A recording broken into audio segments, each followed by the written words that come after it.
நீங்கள் பார்த்து கொண்டிருப்பது உஸ்தாத் மதுரை முஜாஹித் மனம் கவரும் சொற்பொழிவு. இது மார்க்கம் மற்றும் சமுதாயத்திற்கான குரல். அஸ்ஸலாமு அலைக்கும் வரஹ்மத்துல்லாஹி வபரகாத்துஹு. இன்னல் ஹம்துலில்லாஹி நஹ்மதுஹு வ நுஸல்லி அலா ரசூலில் கரீம். அம்மா பஅத்.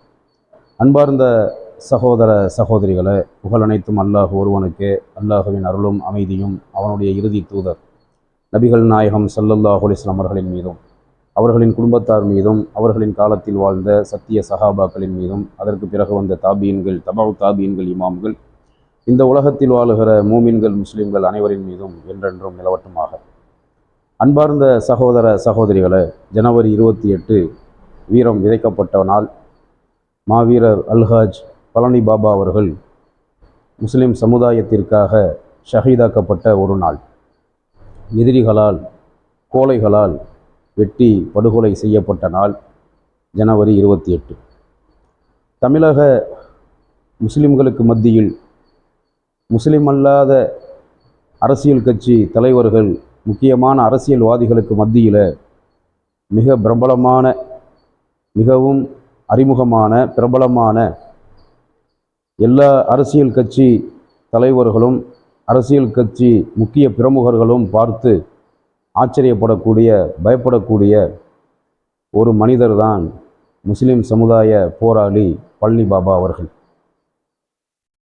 முக்கியமான அரசியல் கட்சி தலைவர்கள், இன்று இருக்கக்கூடிய முக்கியமான ஒரு சில அரசியல் கட்சி தலைவர்களுக்கு அரசியலை கற்றுக் கொடுத்தவர் பழனி பாபா அவர்கள். அவர்கள் முஸ்லிம் சமுதாயத்திற்காக மட்டும் குரல் கொடுக்கவில்லை, ஒடுக்கப்பட்ட, முஸ்லிம் அல்லாத பிற மதத்தில் ஒடுக்கப்பட்டவர்களாக இருக்கக்கூடிய ஒடுக்கப்பட்ட மக்களின் உரிமைக்காக பாடுபட்டிருக்கிறார். முஸ்லிம்களின் உரிமைகளுக்காக, முஸ்லிம்களுக்காக குரல் கொடுத்த மாவீரர் பழனி பாபா அவர்கள் ஒடுக்கப்பட்ட மக்களின் உரிமைகளுக்காகவும், அவர்களுக்கு உரிய ஒரு பிரதிநிதித்துவம் கிடைக்க வேண்டும், அவர்களுக்கு கொடுக்கப்படும் உரிமைகள் மறுக்கப்படக்கூடாது என்பதற்காகவும் குரல் கொடுத்தவர். தன்னுடைய வாழ்நாள் முழுவதும், தன்னுடைய இளமை பருவம், அதாவது 20 வயதை கடந்த இளமை பருவத்திலிருந்து கொல்லப்படுகிற நாள் வரைக்கும் முஸ்லிம் சமுதாயத்திற்காக, ஒடுக்கப்பட்ட தலித் சமூக மக்களுக்காக, சமுதாயத்தில் புறக்கணிக்கப்பட்ட சமூகங்களுக்காக தன்னுடைய வாழ்நாளை முஸ்லிம் சமுதாயத்துக்காகவும் ஒடுக்கப்பட்ட மக்களுக்காகவும் முழுமையாக அர்ப்பணித்தவர் மாவீரர் பழனி பாபா அவர்கள். அரசியல் என்றால் என்ன, போராட்டம் என்றால் என்ன என்பதை முஸ்லிம் சமூகத்துக்கு, பெரும்பாலானவர்களுக்கு கற்றுக் கொடுத்தவர் மாவீரர் பழனி பாபா அவர்கள். இஸ்லாத்தின் எதிரிகள், இந்த நாட்டின் மதவாத தீய சக்திகளாக இருக்கக்கூடிய மதவாத கும்பல்களுக்கெல்லாம் இன்றும் பழனி பாபாவின் பெயரை கேட்டாலே அவர்களுக்கு ஒரு நடுக்கமும் ஒரு பயமும் ஏற்படும். இன்றைக்கு நம்மை போன்ற பேச்சாளர்கள் பொது வெளிகளிலும், பொது இடங்களிலும், ஜும்மா பயான்களிலும், வெள்ளிக்கிழமை நாம் தொழக்கூடிய, நாம் வெள்ளிக்கிழமை தொழுகைக்கு முன்பு நிகழ்த்தக்கூடிய ஜும்மா உரைகளிலும், சமூக வலைத்தளங்களிலும் பயங்கரவாத RSSக்கு எதிராக நாம் களத்தில் நின்று பேசுகிறோம். அவர்களுடைய அந்த சதி திட்டத்தை, அவர்களின் கெட்ட செயல்களை நாம் தைரியமாக பேசுகிறோம் என்று சொன்னால், இந்த எதிரிகளை பற்றி இன்றைக்கு நாம் பேசுகிறது எல்லாமே மாவீரர் பழனி பாபா அவர்கள் நமக்கு கற்றுத்தந்த ஒரு பாடம். நூற்றுக்கணக்கான, ஆயிரக்கணக்கான பழனி பாபா மாணவர்களில் நானும் ஒருவன் என்று சொல்லிக் கொள்வதில் எந்த ஒரு மாற்று கருத்தும் இல்லை. பழனி பாபாவுடைய ஆயிரக்கணக்கான மாணவர்களில் நாமும் ஒரு மாணவராக அவரிடத்திலிருந்து அரசியலை கற்றுக்கொண்டோம். அவரிடத்தில் நெருங்கி, நேரடியாக நெருங்கி பழகக்கூடிய ஒரு சந்தர்ப்பம் நமக்கு கிடைக்காவிட்டாலும் கூட, அதற்குண்டான ஒரு வயது நமக்கு இல்லாவிட்டாலும் கூட, வயதில் நாம் மிக சிறுவராக இருந்த போதிலும் கூட பழனி பாபா அவர்களுடைய அந்த பேச்சை கேட்டு, அவர்கள் முஸ்லிம் சமுதாயத்திற்கு செய்த தியாகங்கள், முஸ்லிம் சமூகத்துக்காக அவர்கள் தன்னுடைய வாழ்நாளை அர்ப்பணித்தது அரசியல் என்றால் என்ன, மதவாதம் என்றால் என்ன, முஸ்லிம்கள் எந்த மாதிரியாகவெல்லாம் இந்த நாட்டிலே பாதிக்கப்படுகிறார்கள், முஸ்லிம்களுக்கு எப்படியெல்லாம் கொடுமைகள் நிகழ்த்தப்படுகிறது என்பதையெல்லாம் இன்றைக்கு நாம் பேசுகிறோம். இன்றைக்கு நாம் பேசுகிற இந்த கருத்தை இதைவிட வீரியமாக அன்றைக்கே பேசியவர் அல்ஹாஜ் பழனி பாபா அவர்கள். அவர்களிடமிருந்து கற்றுக்கொண்டு இன்றைக்கு நாம் நடக்கக்கூடிய விஷயங்களை பேசி கொண்டிருக்கிறோம். அவர்களை பற்றி வருங்கால தலைமுறைகள் சந்ததிகளுக்கு எடுத்துரைப்பது நம்முடைய கடமை. அதற்காகத்தான் இன்றைக்கு இந்த பயான் நிகழ்ச்சியில் அவர்களை பற்றி பேசுவதற்காக இந்த தலைப்பு, யார் இந்த பழனி பாபா, மாவீரர் பழனி பாபாவை பற்றி தெரிந்து கொள்வோம் என்ற தலைப்பின் கீழ் இந்த தலைப்பு தேர்வு செய்யப்பட்டு உங்களுக்கு மத்தியில் பேசப்பட இருக்கிறது. பழனி பாபா அவர்களுடைய பிறப்பை பற்றி பெரும்பாலானவர்களுக்கு தெரியும். ஆனால் வருங்கால இளம் தலைமுறை சமூக பிள்ளைகளில் பெரும்பாலானவர்களுக்கு தெரியாது. பழனி பாபா அவர்கள் 1950ஆம் ஆண்டு பிறந்தவர்கள். அவருக்கு உடன் பிறந்தவர்கள் 6 பேர், 3 சகோதரர்கள், 3 சகோதரிகள். தன்னுடைய குடும்பத்தில் இரண்டாவது குழந்தையாக பிறந்தவர்கள் தான் பழனி பாபா. தந்தை முகமது அலி அவர்கள், தாய் ஹதிஜா பீவி அவர்கள். தாயுடைய பூர்வீகம் பழனிக்கு அருகில் இருக்கக்கூடிய புது ஆயக்குடி என்பதுதான் தாயார் அவர்களுடைய பூர்வீகம். தந்தையின் பூர்வீகம் ஊட்டிக்கு அருகில் இருக்கக்கூடிய குன்னூர். காஃபிக்கொட்டை ராவுத்தர் என்று பழனி பாபாவின் தந்தையை செல்லமாக பட்டப்பெயர் வைத்து அழைப்பார்கள் என்றெல்லாம் பழனி பாபாவுக்கு நெருக்கமான சில சகோதரர்கள் நம்மிடத்திலே சொல்லியிருக்கிறார்கள். பழனி பாபாவுடைய தந்தை குடும்பம் இருக்கிறதே மிக வசதிமிக்க, அதாவது எப்படி சொல்கிறதுனா ஒரு ஜமீன்தார் என்ற அளவுக்கு மிக வசதியான ஒரு குடும்பம். தாயாருடைய குடும்பமும் வசதியான குடும்பம். பழனி பாபா அவர்கள் சிறு வயதிலேயே கான்வென்ட் ஸ்கூலில் படித்தவர், கான்வென்ட் பள்ளிக்கூடத்தில் படித்தவர். இளங்கலை முதுகலை பட்டம் பெற்று கல்லூரிக்கு சென்று இளங்கலை முதுகலை பட்டம் பெற்று PhD வரைக்கும், முனைவர் வரைக்கும் படித்தவர். முனைவராக பட்டம் பெற்றவர் பழனி பாபா அவர்கள். தன்னுடைய இளமை காலத்திலேயே சமுதாயத்தின் மீதுள்ள அக்கறையின் காரணமாக முஸ்லிம் சமூகத்துக்காகவும் இஸ்லாமிய சமுதாயத்திற்காகவும் ஒடுக்கப்பட்ட மக்களின் உரிமைகளுக்காகவும் தன்னை அப்படியே அர்ப்பணித்து கொண்டவர் மாவீரர் பழனி பாபா அவர்கள். மிகச்சிறந்த, மிக பெரும் செல்வந்த, வசதியான குடும்பத்தில் பிறந்த பழனி பாபா அவர்களுடைய இயற்பெயர் அகமது அலி. தந்தை அவர்கள் வைத்த பெயர், தந்தையுடைய பெயர் முகமது அலி. பழனி பாபா ஷஹீது மர்ஹூம் பழனி பாபா அவர்களுடைய இயற்பெயர் அகமது அலி, முபாரக் அலி, அஸ்ரஃப் அலி என்ற பெயரில் சகோதரர்கள் இருந்திருக்கிறார்கள். இன்னும் 3 சகோதரர்களும் 3 சகோதரிகளோடும் பிறந்தவர் தான் மாவீரர் பழனி பாபா அவர்கள். மிகச்சிறந்த ஒரு கல்வியாளராக, துணிச்சல் மிக்க ஒரு வீரராக, முன்னாள் பிரதமர் இந்திரா காந்தி அவர்களோடு அரசியல் செய்தவர்களாக, முன்னாள் தமிழகத்தின் முதல்வர் ராமச்சந்திரன் எம்ஜிஆர் அவர்களோடு அரசியல் செய்தவர், கலைஞர் கருணாநிதி அவர்களோடு அரசியல் செய்தவர். இன்றைக்கு இருக்கக்கூடிய ஒரு சில முக்கியமான அரசியல் கட்சி தலைவர்களுக்கெல்லாம் அரசியலை கற்றுக் கொடுத்தவர் மாவீரர் பழனி பாபா அவர்கள். அவர்களை பற்றி நீங்கள் ரத்தின சுருக்கமாக தெரிந்து கொள்ள வேண்டும். 1950 பிறந்த மர்ஹூம் மாவீரர் பழனி பாபா அவர்கள் 1997 ஜனவரி 28ஆம் தேதி எதிரிகளால், கோழைகளால் வெட்டி வீழ்த்தப்பட்டு படுகொலை செய்யப்பட்டார்கள், ஷஹீதாக்கப்பட்டார்கள். அவர்கள் வாழ்ந்தது வெறும் 47 வருட வாழ்க்கை.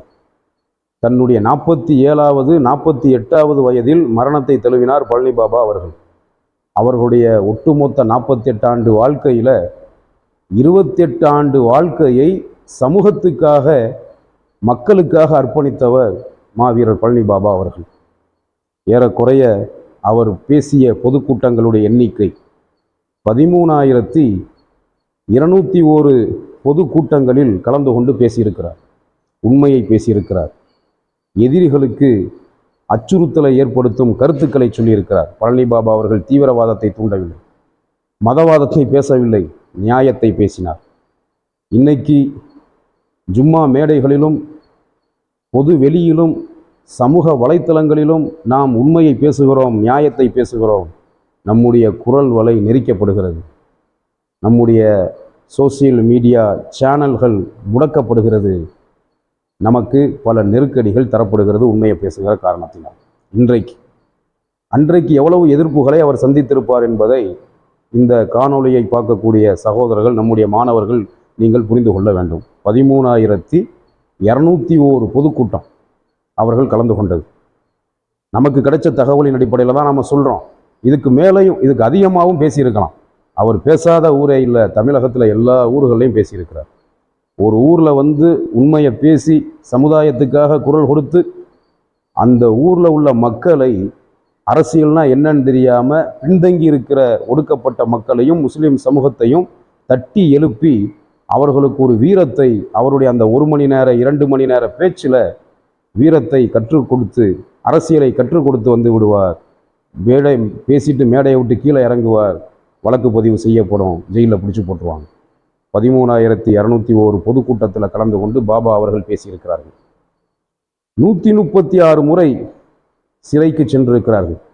136 முறை அரசாங்கத்தால், திமுக அதிமுக அரசாங்கத்தால் வழக்கு பதிவு செய்யப்பட்டு கைது செய்யப்பட்டு 136 முறை ஜெயிலுக்கு போயிருக்கிறார்கள், சிறையில் அடைக்கப்பட்டிருக்கிறார்கள். மொத்தம் அவங்க மேலே பதிவு செய்யப்பட்ட வழக்கு 125 வழக்கு. பழனி பாபா அவர்களின் மீது 125 கேஸு. 136 முறை ஜெயிலுக்கு போயிருக்காங்க, சிறைவாசம்.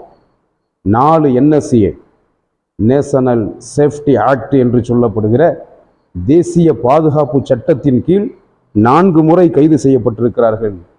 தமிழகத்தில் இந்திய அளவில் ஒரு கருப்பு சட்டம், கடுமையான ஒரு சட்டம் இருந்தது, தடா.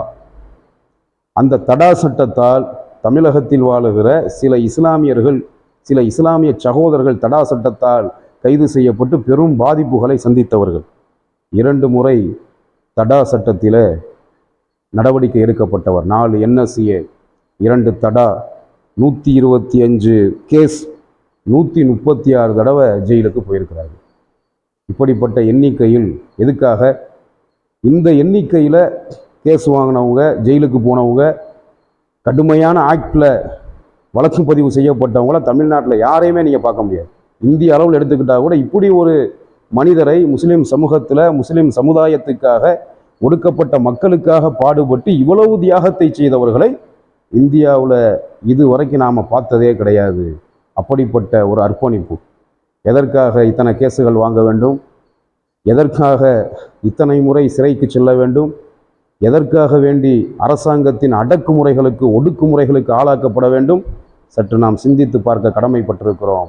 நமக்காக, நம் சமூகத்துக்காக, நம்முடைய சகோதர சமூகமான ஒடுக்கப்பட்ட மக்கள் அரசியல் ரீதியாக முன்னேற வேண்டும்.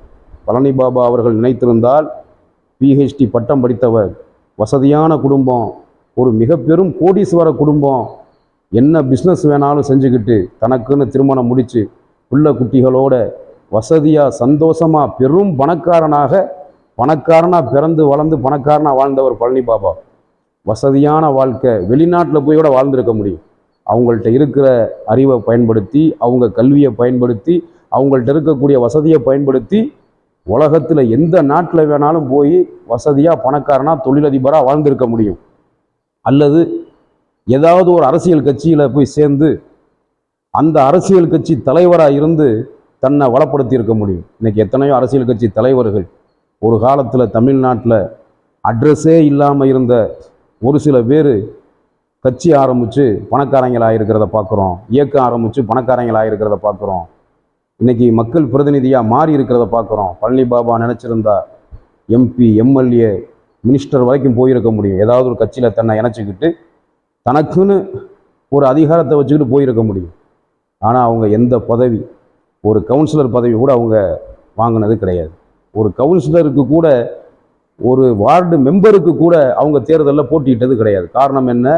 வசதியான குடும்பத்தில் பிறந்து பணக்காரராக பிறந்தவர், பணக்காரராக வாழ்ந்தவர், பிஹெச்டி பட்டம் படித்தவர், எதுவுமே வேணான்னு சொல்லி வெறும் கருத்தை பேசி முஸ்லீம் சமூகத்துக்காக வேண்டி குரல் கொடுத்து இறுதி மூச்சு வரை முஸ்லிம் சமுதாயத்துக்காக பாடுபட்டு மரணித்தவர், கொல்லப்பட்டவர். இறுதியில் அவர் ஆசைப்பட்டதுபடி, அவர் விரும்பியதுபடி எதிரிகளின் கையால் கொல்லப்பட்டு ஷஹீதாக்கப்பட்டிருக்கிறார் மாவீரர் பழனி பாபா அவர்கள்.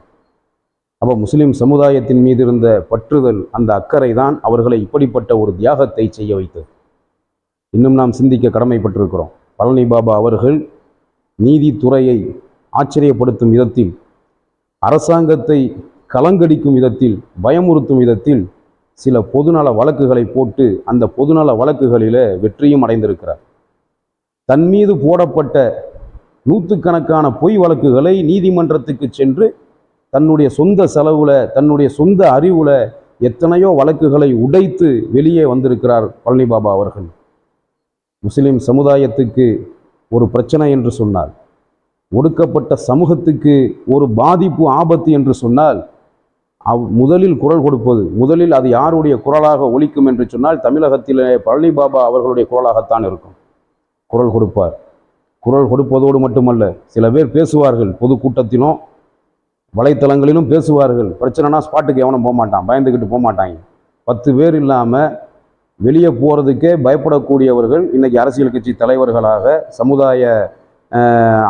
சமுதாயத்தில் முக்கிய பிரமுகர்களாக இருக்கிறார்கள் நிறைய பேர், முஸ்லீம் சமுதாயத்திலும் கூட. தனி மனிதராக ஒரு ஏரியாவில் கலவரம் வந்துருச்சு, பிரச்சனை வந்துருச்சு, ஒரு ஏரியாவில் முஸ்லீம்கள் பாதிக்கப்பட்டிருக்காங்கன்னு சொன்னால் யாரையும் கூப்பிடாம ஜீப்பு, தன்னிட்ட இருக்கக்கூடிய ஜீப்பை எடுத்துக்கிட்டு தனி ஆளாக போய் அங்கு என்ன நடந்துச்சுன்னு சொல்லி கேட்டு அந்த மக்களுக்கு வேண்டிய உதவிகளையெல்லாம் செஞ்சவர் பழனி பாபா அவர்கள். முஸ்லீம் சமூகத்தில் முஸ்லீம் சமுதாயத்துக்காக வேண்டி குரல் கொடுத்து, முஸ்லீம் சமூகத்துக்காக வேண்டி பல தியாகங்கள், சில தியாகங்களை செய்து அதற்காக வேண்டி வழக்கு பதிவு செய்யப்பட்டு சிறையிலே அடைக்கப்பட்ட முஸ்லீம் சிறைவாசிகளுக்காக, அவர்களின் குடும்பத்துக்காக நிறைய பொருளாதார உதவிகளை செய்திருக்கிறார். நமக்கு தெரியும் எத்தனையோ முஸ்லீம் சிறைவாசிகள், அதாவது 92க்கு பிறகு பல வழக்குகளில், பாபர் பள்ளிவாசல் இடிக்கப்பட்ட பிறகு தமிழகத்தில் எத்தனையோ முஸ்லீம் சகோதரர்களின் மீது வழக்கு பதிவு செய்யப்பட்டுச்சு. எத்தனையோ முஸ்லீம் சகோதரர்கள் சிறைச்சாலையிலே அடைக்கப்பட்டார்கள். அவர்களின் குடும்பத்துக்கு நிதி உதவி செய்தவர், பணத்தை அள்ளி இறைத்தவர், அதாவது பேச்சு வாய்ச்சொல் வீரனாக மட்டும் இல்லாமல் தைரியமாக அனைத்தையும் உடைத்து பேசக்கூடியவராகவும், ஒடுக்கப்பட்ட மக்களுக்கு ஒரு பாதிப்பு என்றால் முதல் ஆளாக போய் நிற்கக்கூடியவராகவும், அந்த மக்கள் பாதிக்கப்பட்டால் அந்த மக்களுக்கு தன்னுடைய பொருளாதாரத்தை அள்ளி கொடுக்கக்கூடிய ஒரு வள்ளலாகவும் மாவீரர் பழனி பாபா அவர்கள் திகழ்ந்திருக்கிறார். அவர்கள் பேசிய எத்தனையோ நூற்றுக்கணக்கான உரைகளை நாம் கேட்டிருக்கிறோம். அதில் என்னை இமாமத்து செய்யக்கூடிய, மார்க்க பயான், சமுதாயத்துக்காக வேண்டி மார்க்கத்துக்காக வேண்டி பயான் பேசக்கூடிய, மார்க்க பயான் பேசக்கூடிய, சமூகத்துக்காக வேண்டி குரல் கொடுக்கக்கூடிய என்னை போன்ற பலரை ஈர்த்தது அவர்களுடைய உரை, அவர்களுடைய சொற்பொழிவு. அதில் நான் ரொம்ப ஆச்சரியப்பட்ட ஒரு உரை என்னன்னு சொன்னால், அதை கேட்கக்கூடிய சகோதரர்களுக்காக நாம் சொல்கிறோம். சில வருடங்களுக்கு முன்பு இலங்கையில் யாழ்ப்பாணம் என்ற பகுதியில், யாழ்ப்பாணம் விடுதலை புலிகளினுடைய கட்டுப்பாட்டில் இருந்தது. காத்தான்குடி என்று சொல்லப்படுகிற ஊரில் வாழ்ந்த முஸ்லிம்கள் அந்த காத்தான்குடி பள்ளிவாசலில் தொழுது கொண்டிருக்கும் பொழுது விடுதலை புலிகளால் தொழுகையில் ஈடுபட்டு கொண்டிருந்த முஸ்லிம்கள் படுகொலை செய்யப்பட்டார்கள். முஸ்லிம்கள் பூர்வீக பூமியான அந்த பூர்வீக முஸ்லிம்களுக்கு சொந்தமான பூர்வீக இடத்திலிருந்து விடுதலை புலிகளால் எத்தனையோ முஸ்லிம்கள் விரட்டியடிக்கப்பட்டார்கள், படுகொலை செய்யப்பட்டார்கள்.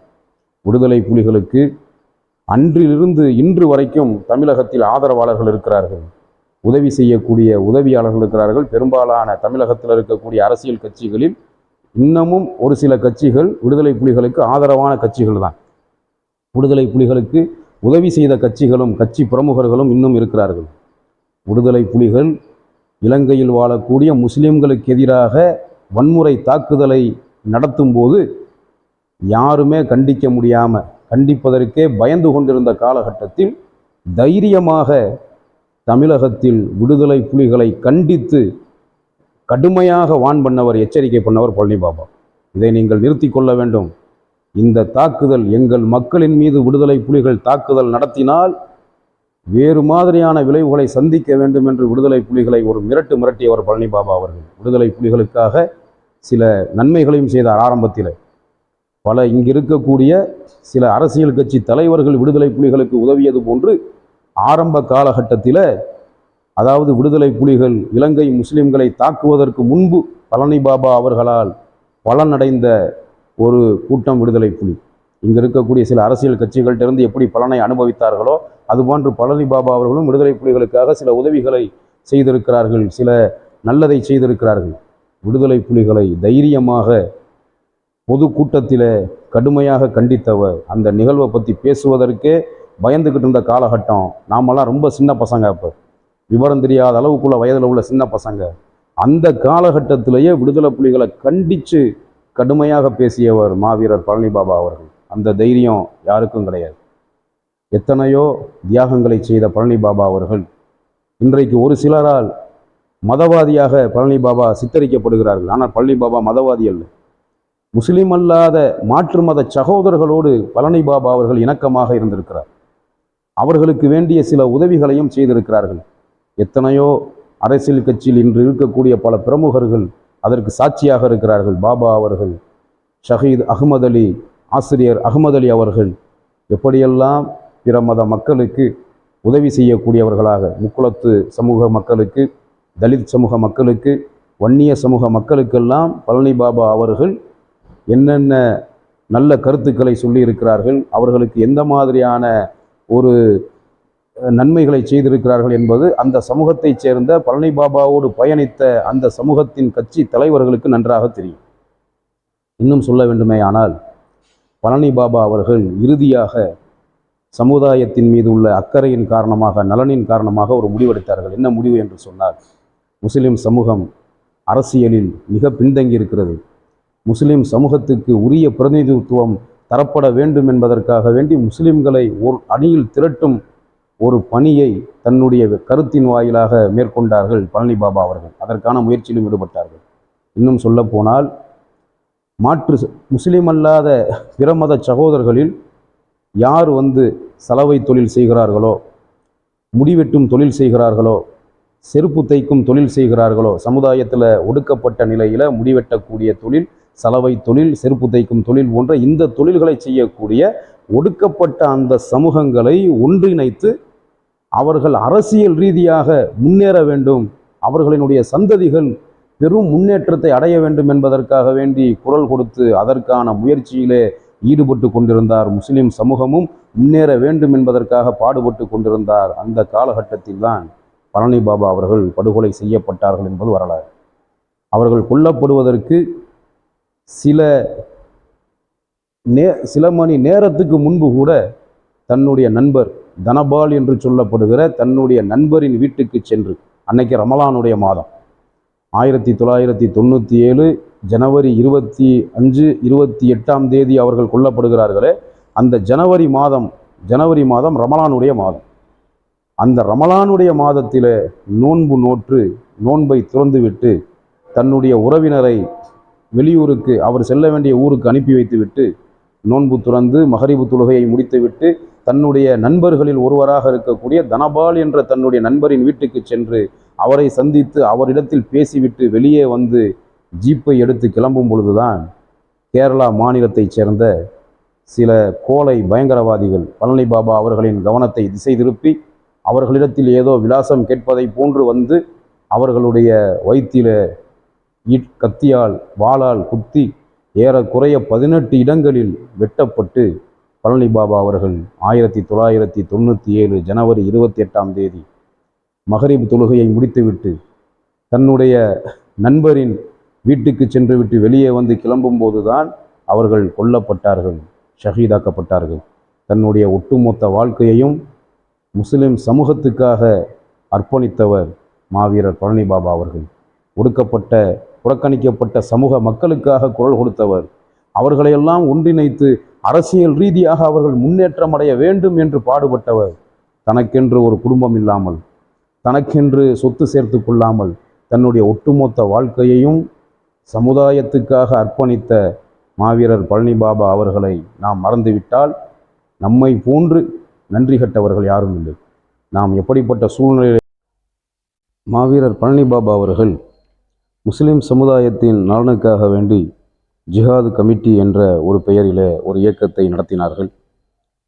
நபி அவர்கள் சொன்னார்கள், இறைவனின் இறுதி தூதர் முகமது நபி ஸல்லல்லாஹு அலைஹி வஸல்லம் அவர்கள் சொன்னார்கள், சமூகத்தில் ஒடுக்கப்பட்ட மக்களுக்காக, கணவனை இழந்த கைம்பெண்கள், கணவனை இழந்த பெண்களுக்காக, விதவை பெண்களுக்காக, ஒடுக்கப்பட்டவர்களுக்காக, ஏழைகளுக்காக எவர் ஒருவர் பாடுபடுகிறாரோ, போராடுகிறாரோ, அவர் அல்லாஹ்வின் வழியில் ஜிகாது செய்தவராவார், அல்லாஹ்வுடைய பாதையிலே போர் செய்தவராவார் என்று நபி அவர்கள் சொன்னார்கள். அந்த ஒரு நன்மையை கருத்தில் கொண்டு அல்லாஹ்வுடைய பாதையில் ஒரு ஜிகாது செய்யக்கூடிய போராளியை போன்று தன் வாழ்வை அர்ப்பணித்து கொண்ட ஷஹீது பழனி பாபா அவர்கள் முஸ்லிம் சமூகத்தின் நலனுக்காக வேண்டி ஒரு அமைப்பை உருவாக்கினார்கள். அந்த அமைப்பு தான் ஜிஹாது கமிட்டி. இன்னும் முஸ்லிம் சமூகத்தின் மீதுள்ள அக்கறையின் காரணமாக விழிப்புணர்வுக்காக சில பத்திரிகைகளை நடத்தினார்கள். அல் முஜாஹித் என்ற பெயரில் ஒரு பத்திரிகை, புனித போராளி என்ற பெயரிலே ஒரு பத்திரிகை, புனித போராளி, அல் முஜாஹித். இந்த பத்திரிகைகள் எல்லாம் முஸ்லிம் சமூகத்துக்கு அரசியல் ரீதியான விழிப்புணர்வுகளை எடுத்துரைக்கக்கூடிய, முஸ்லிம் சமூகத்தின் அவலங்களை முஸ்லிம் சமூகத்துக்கு எடுத்துரைக்கக்கூடிய ஒரு பத்திரிகைகளாக இந்த பத்திரிகைகள் எல்லாம் திகழ்ந்தது. ஜிஹாது கமிட்டியின் மூலமாக பல்வேறு நற்காரியங்களுக்கு உதவி செய்தவர் பழனி பாபா அவர்கள். இன்றைக்கு முஸ்லிம் சமூகத்தின் மீது பதியப்படுகிற பொய் வழக்குகள் விஷயத்தில் நமக்காக, அதாவது நம்மீது போடப்படுகிற வழக்குகளில் நீதித்துறையும் நீதிமன்றங்களும் அரசுகளும் எப்படி நடந்து கொள்கிறதோ, இந்த நீதித்துறை நடந்து கொள்ளக்கூடிய முறைகளை எல்லாம் அன்றைக்கே நமக்கு சொல்லி தந்தவர் மாவீரர் பழனி பாபா அவர்கள். எல்லாம் வல்ல அல்லாஹு ரப்புல் ஆலமீன் மாவீரர் பழனி பாபா அவர்களை பொருந்தி கொண்டு அவர்களுக்கு நிம்மதியான உறக்கத்தையும், மறுமையில் ஷஹீதுகளுக்கு அல்லாஹ் தரக்கூடிய அந்த உயர்ந்த ஜன்னத்தையும் தர வேண்டும் என்று பழனி பாபா அவர்களுக்காக வேண்டி நாம் துவா செய்ய வேண்டும் என்று உங்களை கேட்டுக்கொண்டு என்னுடைய இந்த உரையை முடித்துக் கொள்கிறேன். வாஹிரு தாவானா அனில் ஹம்துலில்லாஹி ரப்பில் ஆலமீன். அஸ்ஸலாமு அலைக்கும் வரஹ்மத்துல்லாஹி வபரகாத்துஹு.